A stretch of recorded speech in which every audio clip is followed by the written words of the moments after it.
Awesome, Franco. It's great to have you here. It's been quite the journey. I think the last time that we did anything like this presentation was at the Human Garage. I think it was 2016, maybe?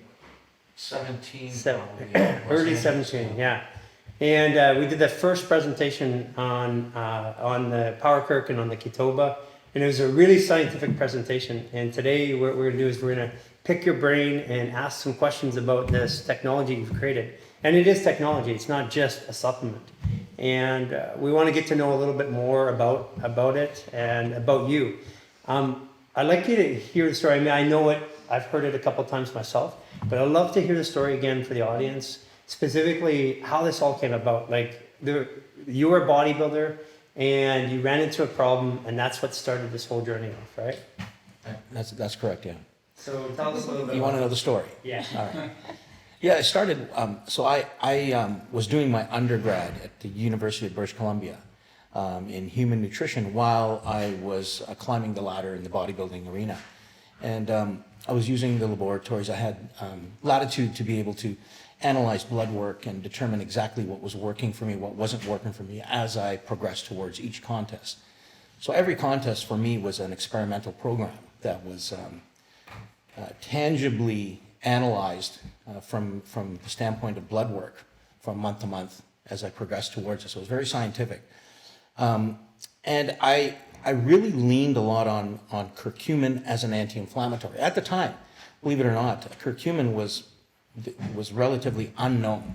And I was one of the first in Canada in the late 80s to be using it the way I was. And I was using large quantities. The idea was to deliver an anti-inflammatory effect to my body because I was training so hard that I wanted to be able to train more frequently than my competitor that I would see every 2 years, competitors in these bodybuilding shows. So I had assigned myself a 2-year cycle. Most people competed, every 6 months, every year. And I figured that, if you compete too frequently, you know how devastating it is on the body to get ready for a contest. It's just, it's denigrating.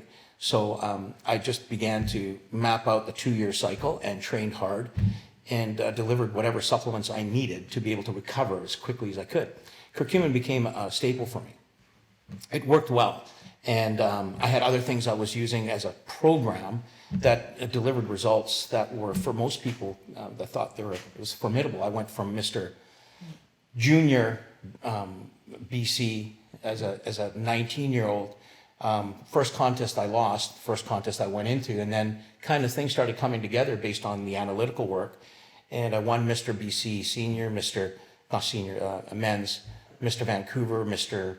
Western Canada, Mr. Canada, and then went to Los Angeles and won the IFBB Weider Pro Qualifier. And so the whole time I was an underdog, and I was at the same time doing my undergrad, and I began to collect the data. And after winning the contest, I had actually graduated with my undergrad.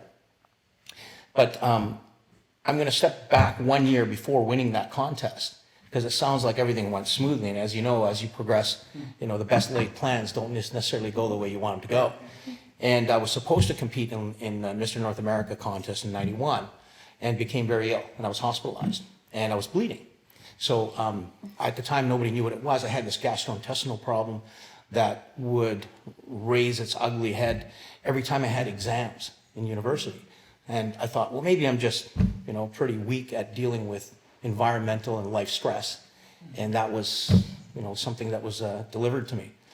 But eventually it just got worse and worse until preparing for the Mr. North America, which compounded life with more stress, physical and mental. And I ended up being hospitalized, bleeding. I was in there for 4 weeks. And I weighed at the time about 220 pounds, like just massive, like twice the size I am today. How tall are you? That's a big guy. Yeah, I'm 5'7". I was 225. If you think about, like my legs are like 33 inches and my waist is 28. Yeah. Arms almost 19 inches, chest 52. Like I was massive. And in 2 weeks, 2.5 weeks, I'd lost 25 pounds in the hospital, bleeding. Every time I go to the washroom, just piles of blood, and nobody knew what it was. The disease was resistant to any of the corticosteroids that they were delivering, and it turned into a little bit of a nightmare. But I realized at the time, you've got to really, and this is the philosophy today that you're all focused on, you've got to really take care of yourself and really look deep at what's working for you and what's not working for you and what used to work for you and what's changed today to cause whatever is ailing you at the moment. And that's what I did. And in fact, what had happened was for 4 months prior to this adverse event, I had stopped taking the curcumin I was using. Now, this is so early on in the natural health space, because I was in the natural health space advising and counseling people based on my education and personal experience in sports nutrition. But so early on that turmeric and curcumin were never really available all the time, reliably. And there was a world shortage. But I said, okay, you know what? World shortage, I'm going to just keep doing what I'm doing. But the anti-inflammatory I was using to help recover from the training was also serving as a mild anti-inflammatory for my gastrointestinal problem that had not really become full-blown at the time. So when I took away this anti-inflammatory, it just reared out of control. Now, here's the thing. I'm using this curcumin extract at about 7 to 9 grams a day. A typical bodybuilder takes so much more of what you think works because more is better.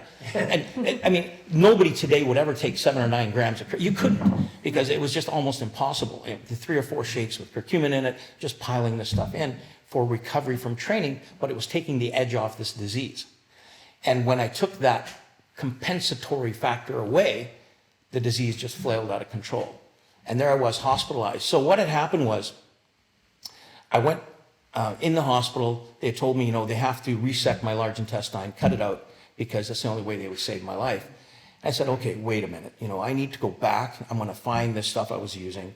And it took the edge off the disease after going back and using this compound. I was on the corticosteroids as well that the hospital doctors had prescribed, and that took the edge off. After 3 or 4 months, things seemed to be a lot better. I went back to training, but I was limping along. I was never 100%. Because once it hit that hard, it's just hard to recover from the inflammatory activity. But I went on to win Mr. North America a year later and did my thing. And I said, okay, I did it. I got to the goal. Now I have to figure out what the heck is wrong with me. And what I had done was I was supposed to go do my post-grad right after finishing my undergrad and in experimental medicine. And I said, I need to start a company that generates the revenue I need to do this research. So I started a sports nutrition company called Champion's Choice and leveraged the Mr. North America Championship, my education. I remember the brand. I didn't know that was you. That was me, yeah. Because I needed a bodybuilder at the same time. That's yeah, so that was from Canada. You didn't know that was him? I didn't know. I didn't know. Champion's Choice. So, and that was the first company to ever offer a curcumin-based recovery agent in the marketplace. And what I had done was engineered this compound because I had enough insight knowing which material that I was buying that was working better for me versus materials that weren't working for me to relieve, to take the edge off the disease. Never completely recovered the disease, just taking the edge off. And because I began to market this product, I had to determine with certificates of analysis the actual composition of this curcumin that was coming in to make sure it met specifications. I began to realize that the product that actually had a slightly higher curcumin-3 content. Now, regular curcumin has 3 curcuminoids in it. Most of us go out and buy curcumin, 95%, and say, yep, it's 95, it's pure, it's going to deliver a result that any other 95% curcumin is going to deliver. But what we don't know until you go in deeper is that there are 3 curcuminoids that make up that 95% curcumin. And they fluctuate from batch to batch, from geographical area that grows it to another geographical area that grows it.